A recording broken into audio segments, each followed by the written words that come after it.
That's evangelical Christianity. Most evangelicals are dispensationalists. And that goes into the 70 weeks, which is why it's relevant. This is why it's all relevant. And when people hear these things, they don't realize that this is all tied back into Daniel 9, which is tied back into Daniel 8 in the 2300 days. Yeah. Who has the correct interpretation? Is there a correct interpretation?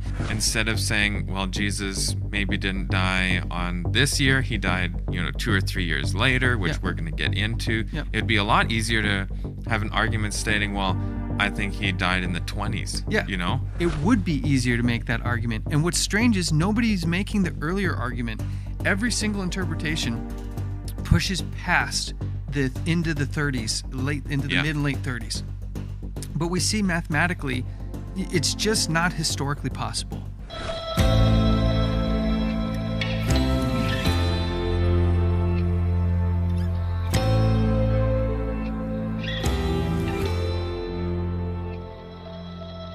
Welcome, everyone, to another episode of Truth Matters. I'm Matthew Shanche, again, as always, here with Mackenzie Drevitt. Good to see you, Mackenzie. We're going to be tackling more 70-week stuff. Why don't you tell us what we've got in store today? So we have a couple episodes already. And if nobody's seen those, they should go back and watch the first parts to this. And this is about the 70 weeks in Daniel 8 and 9. Mm-hmm. So there's two parts to this, two chapters that we need to understand are very correlated. And what we found so far is first we went through and we established Daniel, established the time frame that this was written, established the circumstances around that, and then it's very solid. Then the next thing was that this is a 490 literal year time frame. And basically all views agree with that. Yes. The only thing is, though, that they have different starting dates. And the last episode, which if people haven't seen that, you should go back to the last episode, which is on the Jewish view of the 70 weeks, which there's some discrepancy between different scholars. The first temple destruction in Jerusalem was in 586 or 421 BC. That makes a huge difference. If we have this time frame, 166-year differences. Right. And so we covered all that in detail, and how this would totally shift all historical events and historians, and basically we would have to remove several kings to change history, basically. Change history. Yeah. So if you haven't seen that one, go to the last episode. Today we're covering the Catholic understanding, and the next time we're going to do the evangelical understanding. So don't miss today's, and don't miss the next one to continue this study, because this is really important. Yeah. And people are going to be like, why are you going so in depth? Why are you covering so many episodes? I mean, it might be 6-7 episodes by the time it's all said and done, because what we're trying to do is give a playlist at the end of this that you could send to anyone from any worldview and have their view be addressed and tackled, and the challenges that are there, that you should be able to send that playlist and be more educated on the 70 weeks by the time you're done than you could possibly get anywhere else in one place. So we're really trying to be diligent to give us and you guys the ammo to really tackle this, because almost all the end time error that's being spouted around the third temple and all of this stuff that's happening over between evangelicals and Jews over in Jerusalem, they're based on the wrong understanding of the 70-week prophecy of Daniel 9. So then maybe what some people are asking is, okay, great, but what does that have to do with me, and does it have anything to do with me? Well, it's going to come to all of our doorsteps, because the Bible says all the world will wander after the beast. And so if that's true, the way that you won't wander after this beast is if you can detect the error that's coming up. And so people who don't care now are going to care a whole lot when it comes to their front door, and they're not going to be able to determine why this is happening, who's behind it, because they're so confused on what's going on, and they don't have a solid foundation on the scripture, that they're just going to be deceived. And that's what Jesus said, take heed that no man deceive you. That's how he described the conditions for the end of time before his second coming. So if we're not going to be deceived, we have to be educated on what the scriptures say, and not just on what the scriptures say from one view, but understand in the world what everybody is saying and how to interpret this, to determine who has the correct interpretation. Is there a correct interpretation? And so we are doing our best to tackle this. That's why we're going so in depth on these things. But before we get started today, let's go with a word of prayer. Great Father in heaven, Lord, I just want to thank you so much for your Son, Jesus, that allows us to do this work, not of our own, but to ask that the Holy Spirit be upon us, that we might be able to share and educate and help people grow in grace in their walk with you. Father, there's no greater privilege than to understand these things and to be able to warn the world before they happen, so that when these things come to pass, they might believe the source of where it came from in your scripture. So, Lord, thank you for the opportunity again to serve. Please be with us as we give this message. In Jesus' name, amen. So there's been a lot of news recently about the red heifer. Have you heard about the red heifers being chosen? They're over in Israel. The priests are getting ready. The rabbis are getting ready to make the sacrifice for this third temple. Yes, I've been hearing a lot about this. Actually, there was some rumors, I guess you could say, that it was going to be even sacrificed already, that there was already a time frame. Now they're looking at it, keep moving it, which I could understand with all the conflict that's happening in the Middle East right now. But this is a big thing. It's interesting, the article that we chose out here is from April 25th. And it says, with the red heifer ceremony, God purifies the people through the earth. I want to ask, with the scriptures, do red heifers purify people? Or is it pointing to a great sacrifice, one that purifies through the atoning blood? Just like the doorposts in the Passover, it's the blood of the lamb. It was a symbol for the great sacrifice, because last I checked, the scriptures do not say the blood of heifers purifies the people of God. Yeah.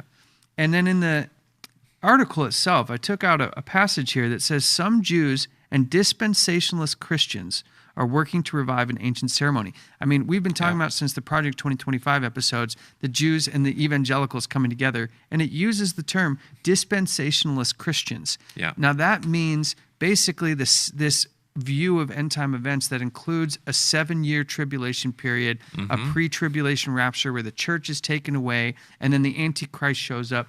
That's evangelical Christianity. Most evangelicals are dispensationalists.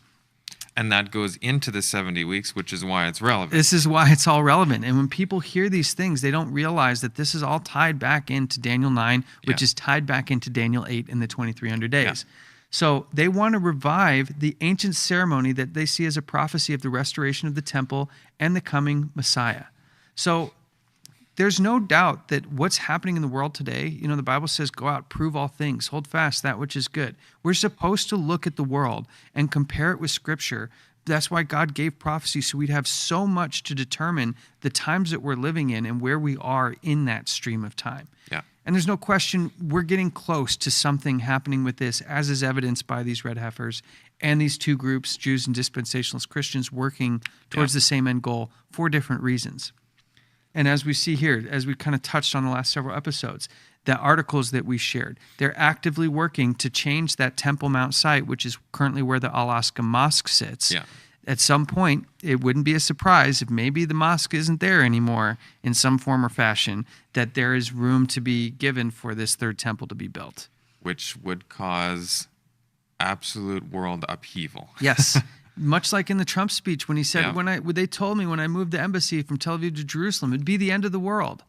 Well, he said he was surprised about the lack of, uproar over that. But if something happens to that mosque, there will be a pretty major uproar over Which this. That was the precursor, right? Exactly. It's these little steps, and we have the Muslims on the one side, we have the Jews on the other side, who both think they take ownership of this location. Yeah. And if one went after the other, both of them are not, I would say, peaceful in their way of discussion. And we don't want to say there aren't peaceful Jews and Muslims. There absolutely are.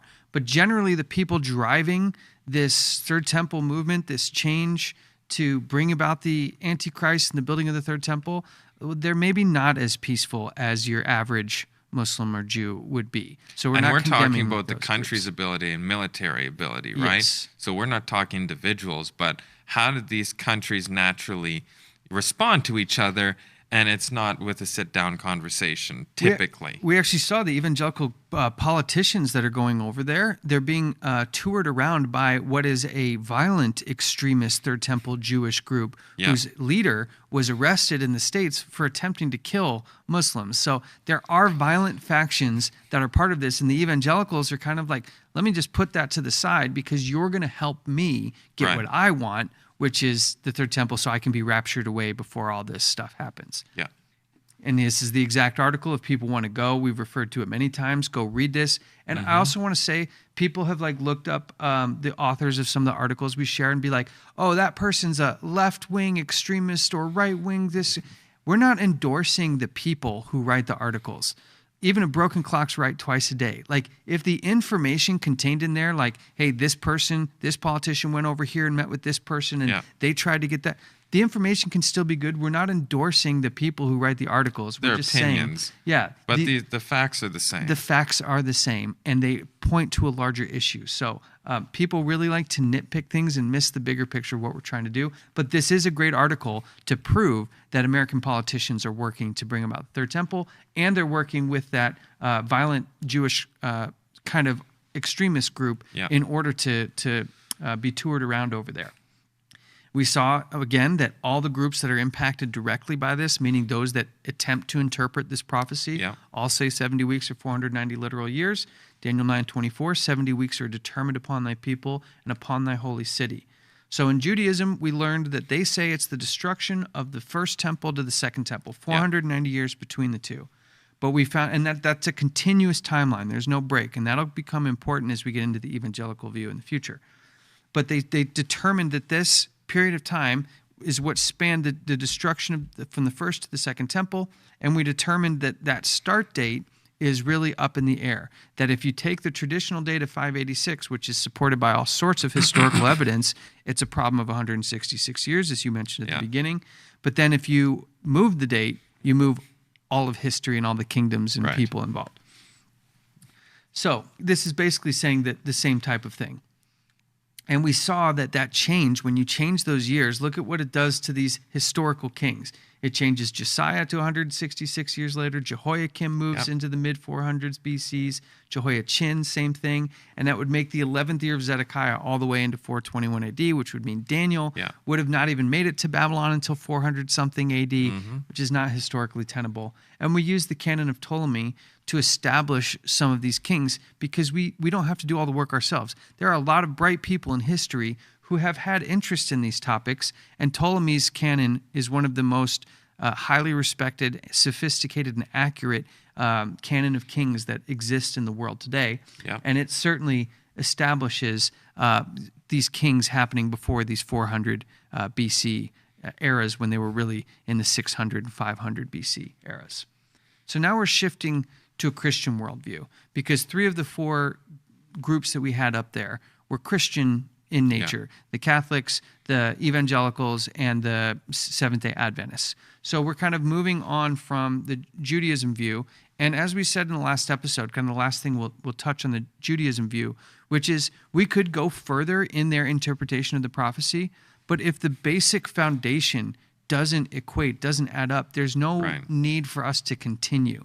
So from our standpoints, and we hope other people can see the same conclusion, that unless you can reconcile the 490, which they already say it's 490 literal years, unless you can reconcile it some way, which they didn't do in our investigation in any way that we could find, you can't continue on saying, well, other pieces must be correct because the very foundation is wrong.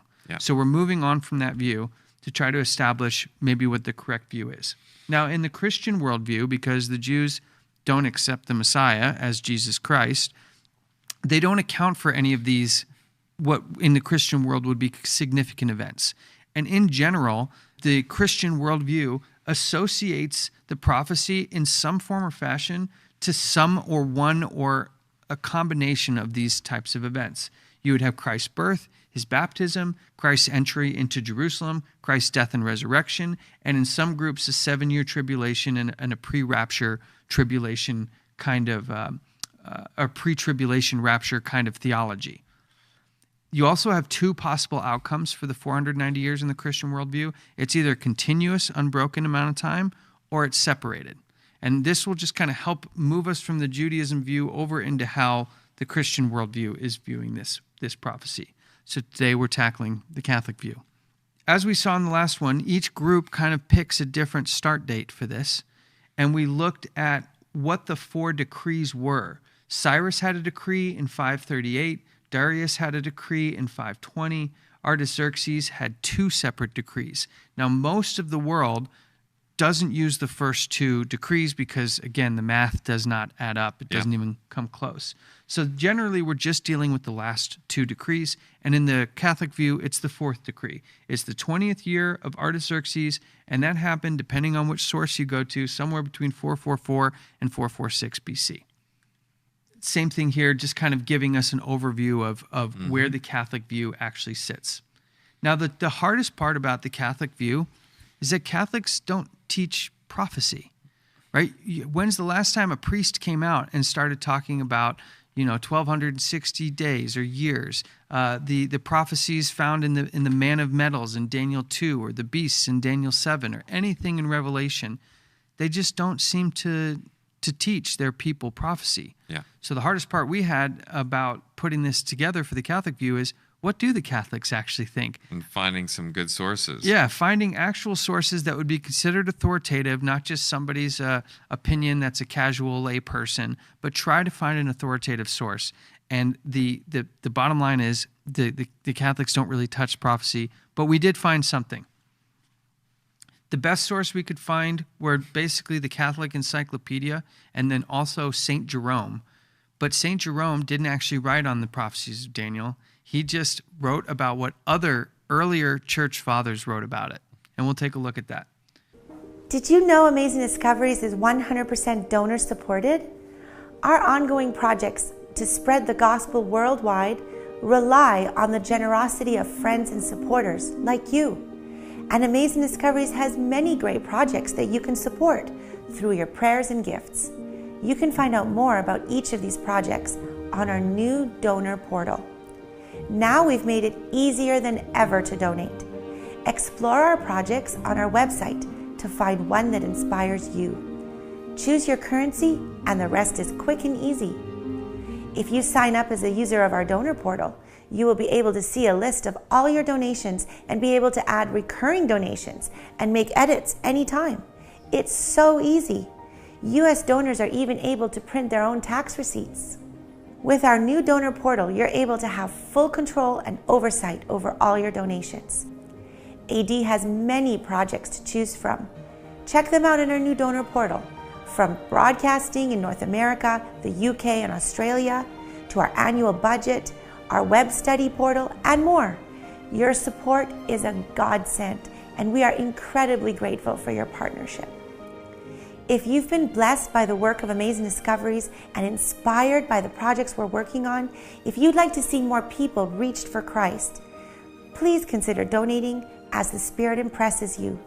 Visit www.amazingdiscoveries.org and click Donate and select the project that the Lord impresses you to choose. Or you can call our office at 1-866-572-9457. Or you can text GIVE to the numbers on your screen. Thank you for your partnership and your support.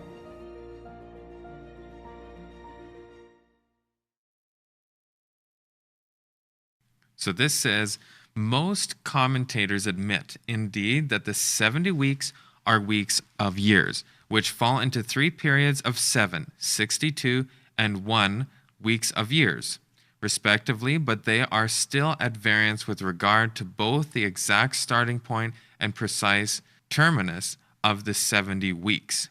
Most of them, too, regard the prophecy of all the 70 weeks as having a messianic reference, but even all Catholic interpreters do not agree as the precise nature of this reference. So here's the Catholic Encyclopedia is saying, we don't really know what all of it means. You're going to get a lot of interpretations. What we do know, and this is important, that the 70 weeks is broken into 3 components. It's the first 7 weeks, the 62 weeks, and the 1 week. And that's basically harmonious over all the views, is that there's 3 sections to this 70-week time frame. But what's interesting in the Jewish view, all they said was destruction to destruction. Yes. Well, what happened at the end of the 7 weeks? What happened at the end of the 62 weeks? I should have clarified the Christian view. Yes, has these 3 periods. And that's why we wanted to bring this out now, because really, if you're answering this question, you've got to answer each component of the prophecy.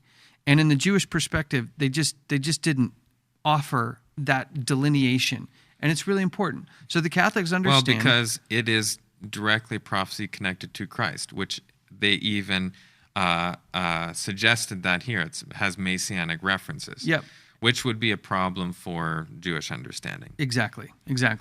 And so they're saying here, okay, we understand that it's made up of 3 pieces, but we're still at variance about the exact starting point and the exact ending point, and they can't really all agree. So how does St. Jerome handle these things? And in the Catholic Encyclopedia, it gives us the 3 general views that Catholics will have about this. And I would say if you asked 1,000 Catholics about the 70 weeks of Daniel, you may get, I think, 10% if you're lucky, even 1 knowing what you're talking about, or 2 having some kind of insights on what it means. Yeah. So the first view is the traditional view that the 70 weeks refers directly to the appearance of Christ in the flesh, his death, his establishment of the new covenant, and the destruction of Jerusalem by the Romans in 70 AD. So that I found kind of interesting. So it includes all this stuff about Christ, but it also has to extend all the way to 70 AD. And that's going to cause some math problems as well. The second view refers, the whole passage directly refers to Antiochus Epiphanes, with or without a typical reference to Christ. So it's really not about Jesus. It's really not too much. I mean, it is some about the Jews, because Antiochus Epiphanes was a big persecutor of the Jewish people. But it's not traditionally held, like most people say, about Christ. That would more play into the understanding that Antiochus Epiphanes was the Antichrist. Yes.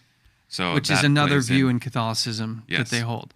So, when people read about all the descriptions of the Antichrist, they don't think it's coming in the future or something that's already here, like what we talk about as the seed of the papacy. Yeah. But they put it in the past, and the Antichrist is done and over with, which again really falls apart under the weight of scrutiny when using the scriptures.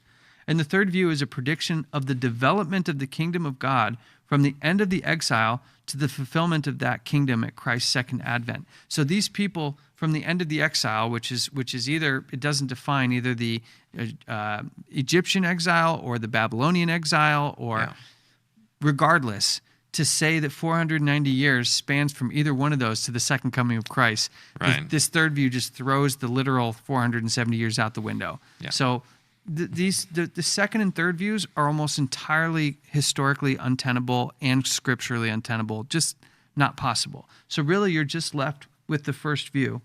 And what I found was, when going into the St. Jerome's description of all this, is that all he does is offer other people's views.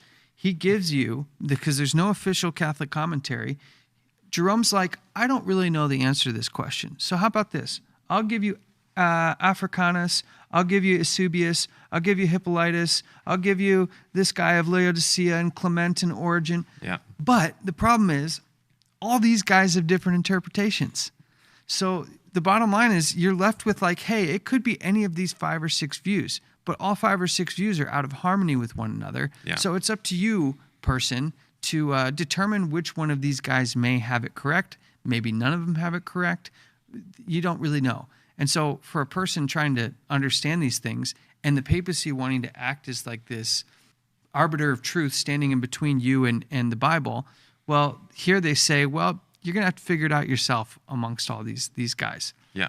And what we did was we took Africanus's explanation, because when I read through all of them, it's the one that's the most tenable, where some of the other ones really get strange quickly. So we're going to look at, from the Catholic view, St. Jerome quoting Africanus, who was an early church father shortly after the time of Christ. So it says here, there is no doubt but what it constitutes a prediction of Christ's advent. for he appeared to the world at the end of 70 weeks. Okay, so let's pause there. Africanus says 490 years happens, and then Christ appears. Now, it doesn't define, what does Christ appearing mean? Is that his birth? Is that him at his baptism, being anointed by God? Is that him entering Jerusalem? What does appear mean? And we don't ever get an answer for this question, so it's just going to be up in the air. But it's interesting to me that the 490 is excluding Christ completely. At the end, then he shows up. Yeah. So that'll play an important role.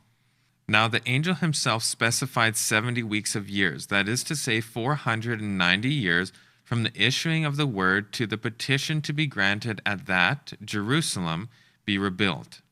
The specified interval began in the 20th year of Artaxerxes, king of the Persians. Okay, so here Africanus lives in 160 to 240, somewhere in that range AD. And even as far back as that, they understood the 490 years, that the 70 weeks were weeks of years. And just for context, that 20th year of Artaxerxes, that's the second decree. The fourth decree on our list. Fourth on the list. But the second of the only two options that the world really accepts. Yes. And second of Artaxerxes. And the second of Artaxerxes. Yes. True. So hopefully it's not too confusing for people, but just follow the slides. You can go back and look at which of the four decrees, but this was the second of Artaxerxes in the 20th year. This is the great thing about modern technology. You don't have to rewind the VHS and wait for it and find it. Yeah. You can just jump backwards and find the slide. Yeah. So, but we see these certain things are established that Africanus knew that this was a prophecy about 490 literal years, and that he attributed it to Artaxerxes, the second decree from Artaxerxes.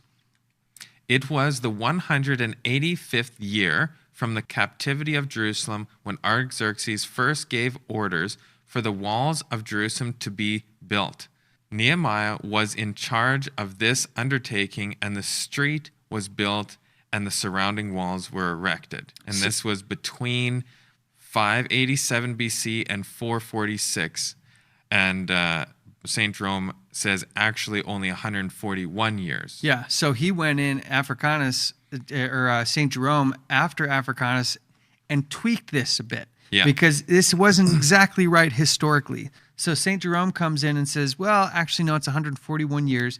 And look at the interval it gives us. 587, which is close to that 586 first destruction temple number we were just talking about in the Jewish episode, to 446. Now that's important because he's saying, St. Jerome is saying that the 446 is when this 20th year of Artaxerxes was. Mm-hmm. And we're going to see that date slides between 444 and 446. It's why on that one slide with all the years, there's a range on those years, because you're starting to see there's some inconsistencies within the record that from the Catholic perspective, that 20th year of Artaxerxes was 446, and we're going to see if that holds up. So when was the 20th year of Artaxerxes? This is what's starting to establish, taking the quotes from the authoritative sources, and let's start breaking it down, just like we did in the Jewish episode.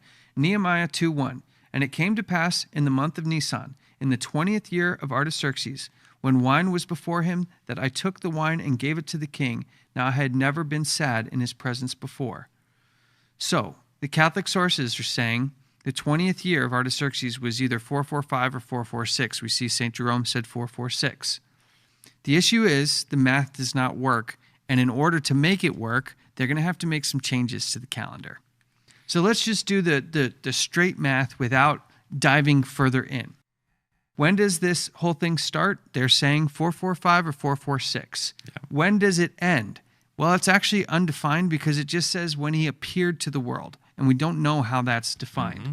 So let's just take the math from 446 all the way down 490 years later. That would be 45 or 46 AD when Christ appeared to the world. Which would be over a decade after he had already died. Yeah, I mean, no historical... Did Christ appear to the world in 45 or 46 AD in any way? No. Absolutely not. And there's no historian or scholar that would ever argue that it was this late. So without changing anything yet, just taking the scripture at its word and using it on the surface for what it says, 490 literal years, this breaks down immediately. You could throw this in the trash But they realize this, right? And so they're like, well, wait a second. The interval from the 20th year of Artaxerxes to the time of Christ completes the figure of the 70 weeks. Again, what is the time of Christ? Is the time of Christ when he's born? Is the time of Christ when he's baptized, Yeah. when he's dead, when he dies? So this is very ambient. So it says, if we reckon according to the lunar computation of the Hebrews, who do not number their months according to the movement of the sun, but rather according to the moon. So Africanus introduces this idea of shifting the time frame based on the lunar and solar calendar difference. This is going to pop up in the future because the evangelicals do the exact same thing. And that becomes really important for people to understand this lunar reckoning, because he, at first, right here in this context, addresses it of how they computate the months, but then he takes it past the month reckoning, and we'll see the problem there. Yes. But problem number one for me, red flag number one, is you got to change the calendar in order to make it work. Yeah. And if you apply that at one place in the Bible, you're going to have to apply that universally to other places in the Bible. You have to be it's consistent. Yeah, unless it's specifically cited by God saying, in this case, use this, this, and this. But there's no such record. So Africanus has taken it upon himself to be like, well, I could see that my math doesn't work here. Yeah. So maybe let me try a different way. Yeah. And this is where you get this lunar cycle idea that carries over into the evangelical view that we'll see later. Okay, so the lunar adjusted calendar. Now he's saying 490 literal years end up being 483 lunar years. And I think I put solar years here, but I actually meant to put lunar where it says 483 solar. But 490 solar years equals 483 lunar years. So I actually got that backwards, so I apologize for that. But let's say that's true. Now we have, instead of 490 years, we've got 483 years. Well, let's take our start date again and put it 483 years later, and that still puts us in 3637 AD. The question is, did Jesus appear after these things? So it's not like he leads up to that. No, he doesn't even appear until after 36 or 37 AD. Again, that's a historical problem. Right. Nobody would argue that that's the case. Over 180 years ago, some of the most significant messages ever given to humanity were proclaimed, igniting widespread interest in spiritual revival. But have we forgotten these messages? Do we know our past and the truths connected to it? It has been said, we have nothing to fear for the future, except as we forget the past. Join us this fall at our upcoming Dugan Lake Camp meeting as we seek to revive these important messages and explore what lies ahead. So what is the thing that this angel has? And this is the first angel out of 3 angels' messages. This is the threefold union. Experience God's end-time truth like never before. Explore the 3 angels' messages of Revelation 14, announcing the investigative judgment, fall of spiritual Babylon, and warnings against receiving the mark of the beast. Additionally, engage in medical missionary training featuring practical workshops on cooking, natural remedies, and end-time gardening. Join us to hear AD speakers Mackenzie Drebbett and Matthew Shawnshea as they present compelling lectures on Bible prophecy and its relevance to current events. Health professional and medical missionary Ron Meinhardt will share his extensive knowledge on natural healing methods that any family can adopt. Additionally, learn healthy bread-making techniques along with the art of scripture singing. The world is nearing its end, but there is still much work to be done in proclaiming the final message. The prophet of God declared, "All the messages given from 1840 to 1844 are to be made forcible now, for there are many people who have lost their bearings." Join us for this upcoming camp meeting as we explore the history of Adventism in connection with the 3 angels' messages that are to reach the entire world in this generation. To register and find out more, visit campmeeting.amazingdiscoveries.org. We hope to see you there.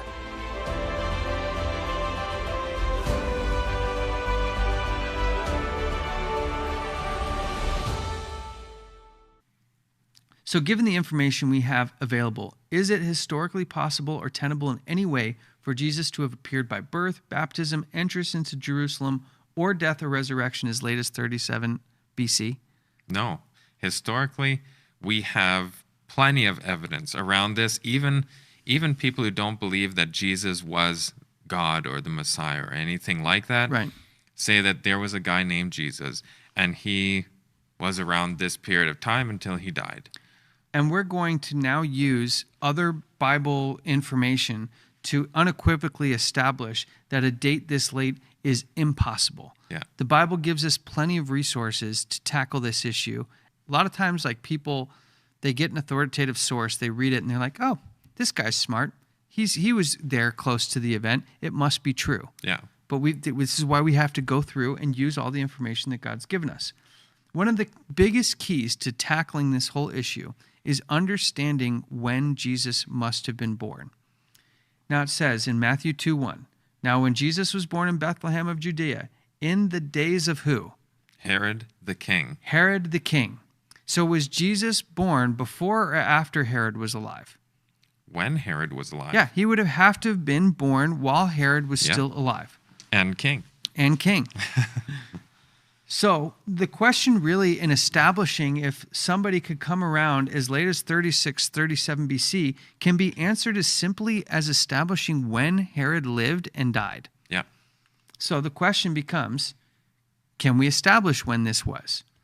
Josephus, he was an ancient historian. Josephus was an ancient historian who was probably one of the most respected. one of the most respected, one of the most cited. Again, we're trying to use the highest credible historical sources. And can people come in and try to destroy all that Josephus wrote? Sure. But then we're going to have to go back and remove Gallic Wars that Julius Caesar wrote and look at the Iliad by Homer and start just like, start taking apart all of this known history that we know about and say, well, then can we know when anything was dated or when anything in history happened? But the fact of the matter is, Josephus wrote this book, The Antiquity of the Jews, and he cited several separate accounts, including one eyewitness, that all confirm Herod's death in 4 BC.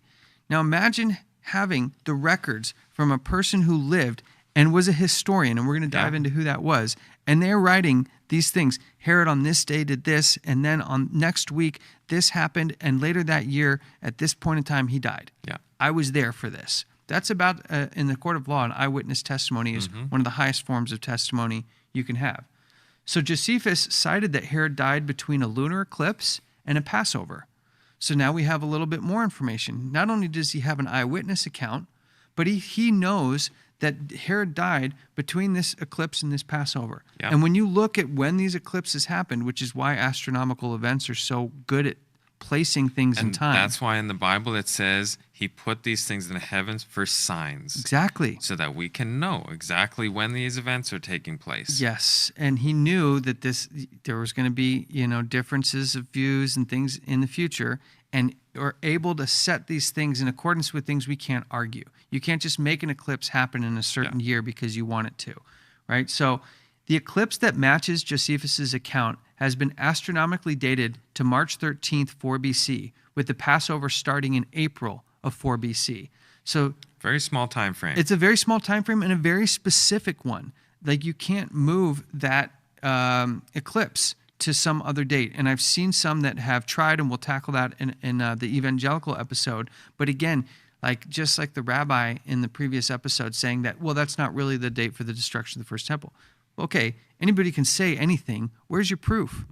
How do you establish that? And it's been my experience so far that people just say these things knowing that they can't back it up. Otherwise, they would have been happy to provide an abundance of evidence, right? Because if you had something to back up what you're saying, you want people to see it.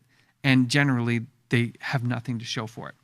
So, and just so people know, Josephus was born in Jerusalem, circa 37, somewhere between 37 and 100 AD. So he's about as close. This is why he was able to get the records of someone who was an eyewitness to these things. So we're about as close to the sources we can get. So 3 separate accounts that we're going to kind of touch on to establish that Josephus's information was good. Account number 1. Flavius Josephus used the direct writings and accounts given by Nicholas of Damascus as his source. Nicholas was a trusted ambassador and historian of Herod's court. Nicholas was an eyewitness to many events in Herod's final years. making him of the highest authoritative source on the matter. So he was right in his courts. Yes. He was face to face with him often.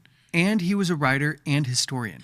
Yeah. So it's not like it's just like a guy who's not really paying attention. Like he was talented in being a historian. And at that time, historians were really seen as special because they're the ones that are keeping the records. We didn't have the internet back then. So in order to keep track of these things, there had to be historians that were marking these things down with credible information and events. And people, if you want to go research who Nicholas of Damascus was, you're going to find that this is a very high quality historical reference source that Josephus was using. So to me, that was a great example of, okay, you could come and say Josephus, what he wrote was wrong and incorrect, but now it's not just Josephus. Now we've got to tackle Nicholas of Damascus's records are wrong. The next account number 2, gives us a very specific piece of information that, to me, ends up destroying a later date for Jesus in the fact that he said Herod died 37 years after he was recognized as king of the Jews by Mark Antony and the Roman Senate in 40 BC. So this becomes very important because the Roman Senate is, at the time, headed by 2 separate guys. And there is a list of who was head of the Senate in the various years dating back well into the 100, 200 BC era. And so the 2 consuls of the Roman Senate at the time of Herod's appointment was Gaius Calvinus and Gaius Pollio. And we'll just refer to him as Calvinus and Pollio from here on out. Now, the question becomes, how do we know those 2 guys were the head of the Roman Senate at the time? So in ancient Rome, years were often identified by the names of the 2 consuls who held office during that year. The practice is known as eponymous dating. By understanding what dates these consuls ruled, we can use simple math to make our determinations. So if we can find out for certain when these 2 consuls lived, 37 years from that point would give us the date of which Herod passed away. Yeah. So there's this thing called the Fasti Capitolini. And it is an ancient Roman inscription that lists the magistrates and notable events in chronological sequence. This is a list of every Roman consul and dictator from 483 BC to 19 BC written in stone. Okay, so all we have to do is use archaeology. Like, this is why using the sciences of archaeology, using history, is very valuable in establishing these things. Because if somebody wants to say Herod died in 1 BC or a different year, you are now going to have to change this entire stone tablet that has been proven to be absolutely accurate. You're going to have to move the 2 Roman consuls to a different date. It wouldn't be 40 BC that he was there. So you start to see, like, when you shift one thing, you have to account for the shift in history in all these other places. So when did Calvinus and Pollio serve as consuls of the Roman Senate? Well, you would go to this piece of stone and you go down and you find their names, and it is an unequivocal historical fact that those 2 were the Roman consuls in 40 BC. No credible historian or scholar could argue that their reigns were 37 BC. So if, let's say, Jesus showed up around 36 BC, that would change Herod's death to much later. Then you would have to start arguing that the reign of Pollio and Calvinus were adjusted accordingly, and you would have to move them further and further. But written in stone, it says the only time those 2 were head were in 40 BC. So by subtracting 37 from the year of this event, it results in 4 BC. Josephus also mentioned that Herod reigned for 34 years after overthrowing and executing his rival Antigonus, which occurred in the same year Marcus Agrippa and Canonius Gallus were consuls, 37 BC.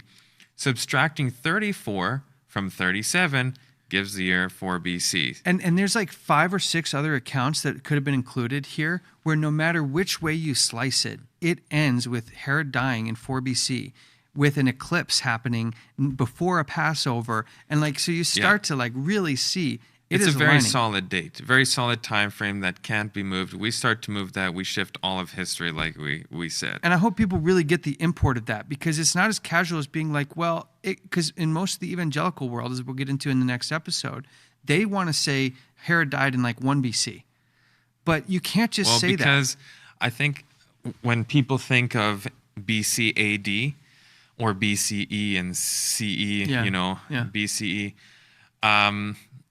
they want to feel like Jesus was born on the first year because, why? Well, Jesus is the ones who split the time frame, so it's one, that's a nice story, but that's not historically accurate and aligning with how the calendar functions. Exactly. And like, if you can establish unequivocally, forget anything else, but if you can say, hey, I don't even need the Bible, I can establish that Herod died in 4 BC from all sorts of other sources. Which means Jesus had to be born then. At least before then. Yes. I'm not saying he was born in 4 BC, but we know... technically 5, 6, 7, 8. Exactly. But that's the point is, like, when you get dates, it says that Jesus was 30 years old about the time of his baptism. Yeah. Well, if that's 36 BC, then he certainly wasn't around at the time that Herod was ruling.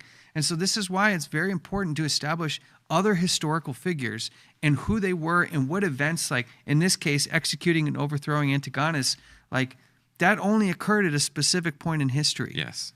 So if you're going to change that date, you're going to have to change the Roman Senate. You're going to have to change Herod's date. You're going to have to change this. And again, it all harmonizes down with Herod died at 4 BC, and the solar event really establishes that as being like, you can't move this. That's fixed. Amazing Discoveries invests thousands of dollars each year to produce and distribute free literature and resources to those who request them. Booklets, books, study guides, DVDs, tracts, and more are sent to all who request them and to new customers that come to our store. Study guides are available in digital format as well as in print. As a result, people are led to deepen their understanding of the Bible and to understand the issues of the great controversy so that they can make an intelligent choice for Christ. Supporting this project allows us to continue to share this material with others. If you'd like to receive any of our free literature, contact us and we'll be happy to send it your way. If you'd like to support the cost of printing and creating this material, please consider giving to the Free Literature Project and helping us bear the costs of this valuable and personal way of reaching people with the truth of the last days. Contact us at client-care@amazingdiscoveries.org, or you can call us at 1-866-572-9457. You can also support us by visiting www.amazingdiscoveries.org and clicking Donate. Or you can text literature to the numbers on your screen. Thank you for your support.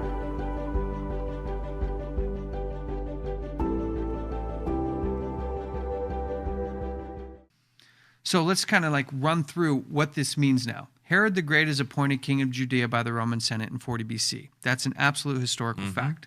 The Fasti Capitolini confirms that in 40 BC, Calvinus and Pollio were the two consuls of the Roman Senate at the time of Herod's appointment. Historical fact. Yep. Josephus states that Herod died 37 years after his appointment and links it to a specific lunar eclipse before a Passover. The eclipse mentions this event as astronomically being dated between March 13th, 4 BC and the Passover starting in April BC. Jesus was born before Herod's death because Herod sends out the call to kill all the firstborns under the age of 2. So it obviously has to happen after Jesus is born. Otherwise, it wouldn't make any sense. As the Bible states, the time of Herod at Jesus' birth and the massacre of the children under 2. So like, if you're going to try to change the date, you have to offset all of this information. Yeah. Right? And that is the onus that we need to put on other people when they're trying to challenge some of these dates. This is why setting historical dates is important, because you can't just pick and choose to move things around. It would be a lot easier for people to want to shift the dates earlier than later. Instead of saying, well, Jesus maybe didn't die on this year, he died, 2 or 3 years later, which we're going to get into. It'd be a lot easier to have an argument stating, well, I think he died in the 20s. Yeah. You know? It would be easier to make that argument. And what's strange is nobody's making the earlier argument. Every single interpretation pushes past into the 30s, into the mid and late 30s. But we see mathematically, it's just not historically possible. So now there's a second piece. There's other ways we could have tackled this, and we're actually going to use this method in the next episode, because the same principle that we just tackled here of establishing Herod's death is going to apply to the evangelical view as well. But we could have tackled this from the way of what Luke 3:1 says, now in the 15th year of the reign of Tiberius Caesar. And then it says in Luke 3:23, and Jesus himself began to be about the age of 30, the 30 years of age. So the 15th year of Tiberius is linked with Jesus at about the age of 30. Yeah. And if we do, as we will in the next episode, go through, we could have come to the same conclusion we just did with Herod's death and establishing Jesus' life based on that. We could have taken this 15th year of Tiberius Caesar approach. So there's multiple ways that we can approach this. Yeah. And it's why the Bible is so amazing in giving us the years of the rulers and how old Jesus was. This is what allows us to stop these errors from happening. Okay, so adding on to the list we just saw of these flow of events, now we can add one more piece of information. Luke 3:23 says that Jesus was about 30 years of age at the time of his baptism in the 15th year of Tiberius, and Jesus' ministry lasted about 3.5 years. And the way we can kind of determine some of that, there's a number of ways to determine that, but the Gospel of John records 3 Passovers during Jesus' ministry, so we know it wasn't 1 year, we know it was more than 2 years, and then from there we can start to make other determinations. But this flow of events, people should pause this, screenshot it. If you're going to have conversations about this, make sure others you're talking about are aware of these historical facts that can't be moved just arbitrarily, would have to have significant evidence behind it. So question, if we know Herod died in 4 BC, and Jesus was about 30 years at the time of his baptism, and I'll give a range. I think it can be proven exactly where it was, but let's just be generous, and let's say it was 29, 30, or 31, about in that range. What is the latest possible year of his baptism and crucifixion? And the answer is 28. It can't be any later than 28 AD. Yeah. Or, which means it can't be any crucifixion date any later than 31 AD. It is not historically possible without changing all these other dates. Yeah. And this to me is really helpful, because then when I start seeing articles or scholarly references that are like, oh, in 37 Jesus did, oh, in 33 Jesus did, you're like, well, do you know Herod was dead by 4 BC? Do you know that the Roman Senate establishes exactly? So like, if people are promoting views on Jesus' baptism, on his death, that fall after these dates, it's not historically possible. It's more of they're trying to fit something into like a puzzle piece into a puzzle by cutting some of the edges off. That's right. And now there's parts missing and you don't have the full picture anymore. Yeah. And that also leads into, if you start shifting things, this is where you get into the ideas that Jesus died on different days of the week, and therefore he couldn't have fulfilled these certain things, which would be a Jewish perspective, right? But all those need to be addressed one by one systematically, and we can't just say, well, I believe. Yeah. You know? Well, I think it was this, that's what makes sense for 33 me. AD feels right to me. Or even 30 or 31 or Sure. 27 AD for his baptism. Yeah. We can't just say, well, that feels good and, Right. That's my personal opinion. It has to be based on facts, has to be based on the scriptures, which is why we brought up those verses, the 15th year of Tiberius, and obviously Herod was alive because he made the decree to kill Jesus. That's right. That's right. And so we have these things that have to be reconciled in order not to be outside the bounds of reality. Yes. And it's like me saying, hey, Mackenzie, here's a board with a list on it. You have to put a check mark by every one of these things. There's going to be a lot of events that happen, but here's your checklist. And as you see them, just check them off. But and the only way to tell that the real thing is real is when all your boxes are checked. You could have 3 boxes of 10 checked. You could have 6 boxes of 10 checked. All 10 have to be checked for it to be the real thing. And this is where they start cutting the edges. They may have a box here or a box there, but when all the qualifications are laid out, it doesn't meet all of them. And it's not okay with a passing grade of, I got 50% right on this one. Yeah. No, it's got to be 100. Prophecy is 100%. exact. Yes. If there's one contradiction, then we have a major problem. Major problem. And so as we kind of wrap this one up today, we are just going to make a conclusion based on from the Catholic perspective, which at this point isn't the Catholic perspective, it's Africanus's perspective. Right. Because the Catholic perspective will just give you 5 or 6 and just say, hey, it could be any one of these. And I find that, again, fascinating that they want to be the ones that everybody comes to interpret the scriptures, yet they're not even attempting to interpret the scriptures. Giving a proper interpretation. Exactly. So, conclusion. Point number 1, the lack of authoritative writings on the 70 weeks and prophecy in general makes identifying the Catholic teaching nearly impossible. Point 2, the deferred authorities that Catholic saints include in writings show many conflicting computations. Like if you looked at the list that we gave that had Africanus and Origen and those guys towards the beginning, and you started comparing them, you would just see mathematical errors everywhere. The most coherent of which still shows mathematical and historical inconsistencies, that's Africanus's, such as the moving of the birth of Jesus' date well past the accepted historical window, which is what we just established. The lack of identifying specific pieces of the prophecy and explaining its meaning within the structure, meaning it doesn't identify what the 7 weeks happens at the beginning. It doesn't explain what the 62 weeks are. So these components, if they're missing, then it's not doing a good job of giving you a prophetic interpretation. And the last point, they actually have to change the calendar, right? And so this was another problem, I think, for me in making this, for us in making these evaluations, which is you're taking 490 literal years, converting it into lunar years, which then makes it 483 literal years for your 490. So now the Bible is, it's not a 490-year prophecy. Technically, in this view, it's a 483-year prophecy. So that's a problem. And then it doesn't, again, as the Judaism view didn't, make the connection to the 2300 days. Which is part of that same vision. Yes. And so if anybody's giving you an interpretation on this, and they're not including the Daniel 8 connection in 2300 days, it's of our opinion, at least, that they can't give you a good interpretation because they're not understanding the full context of it. It's incomplete. And we saw, YouTube comments being like, no, those are 2 separate visions. But we proved side by side that they're absolutely 100% connected. And people saying they don't, I would love to sit down with them and walk through exactly how they arrive at that. But if they're not making those connections and they have all these other moving pieces, the conclusion is that this Catholic view of this 70 weeks is incorrect. It doesn't meet the historical criteria, it doesn't meet the mathematical criteria, and we're left to move on to the next view because we only have 2 views left. We've got the evangelical view and we've got the Adventist view. So now we kind of are filling in our sheet here. Yeah. And we can see that the Catholic view is just the ambient appearing. It doesn't actually tell you when Christ appears. And that depending on when you date some of these things, it ranges somewhere between 32 and 36 AD. And then he appears after all of that stuff.